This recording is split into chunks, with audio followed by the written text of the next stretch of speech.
memang ijazahnya asli, bawa, buktikan itu ijazah di pengadilan. Nah, otomatis kalau terbukti asli, analisa daripada penelitiannya kan jadi gugur oleh putusan pengadilan. Ya. Tapi kalau ternyata nggak bisa dibuktikan, atau yang bersangkutan nggak datang, atau ijazahnya nggak dibawa, Ya. atau justru terbukti itu memang palsu, ya mesti dihukum pemalsu ijazah.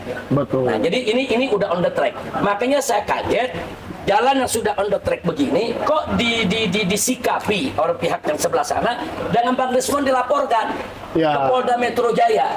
Nah, saya pikir ini Kapolda Metro Jaya nggak usah diproses lagi lah. Itu laporan, diabaikan aja. Bukan. Sebab ini kan penelitian ilmiah. Yang berjudul Tapi Bukan Kami Punya. Puisi karya konsultan politik Denny J.A. itu berisi kritik terhadap pemerintah. Kalau Panglima bermaksud dengan puisi ini untuk kritik pemerintahan Jokowi, salah alamat. Jangan-jangan ibarat menepuk air di dulang, terpercik mukanya sendiri. Refli, terdapat 3 komisaris lainnya yang dicopot oleh Erick Thohir. Mereka adalah Heriadi, Bambang Setiawahyudi, dan Lukita Dinarsyah Tuwo. Kenapa? Alasan ini tidak rasional menurut Bapak karena Bapak pun tidak pernah melihat seperti ini terjadi sebelumnya dari pengalaman Bapak selama ini berkiprah. Menurut saya, di balik semua ini, yang kita lihat di permukaan itu kan ada orang bergerombol menuntut soal kepastian ijazah.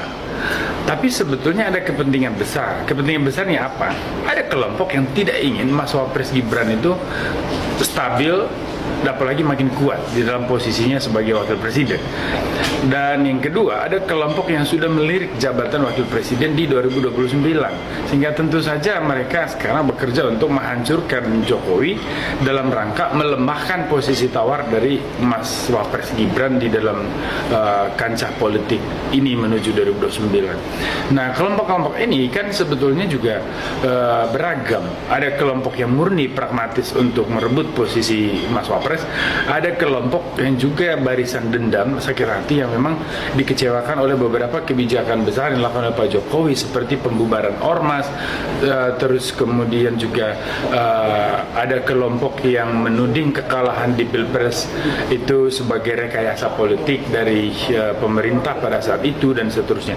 Jadi kelompok barisan-barisan sakit hati ini kemudian mengkristal menjadi satu gugus politik baru dan mereka terus secara konsisten menekan Pak Jokowi, menyudutkan keluarga Pak Jokowi karena sasarannya adalah bagaimana menghancurkan citra Pak Jokowi dan legasi politiknya supaya masa depan politik dari anak-anak Pak Jokowi itu juga ikut terganggu. Kan itu aja.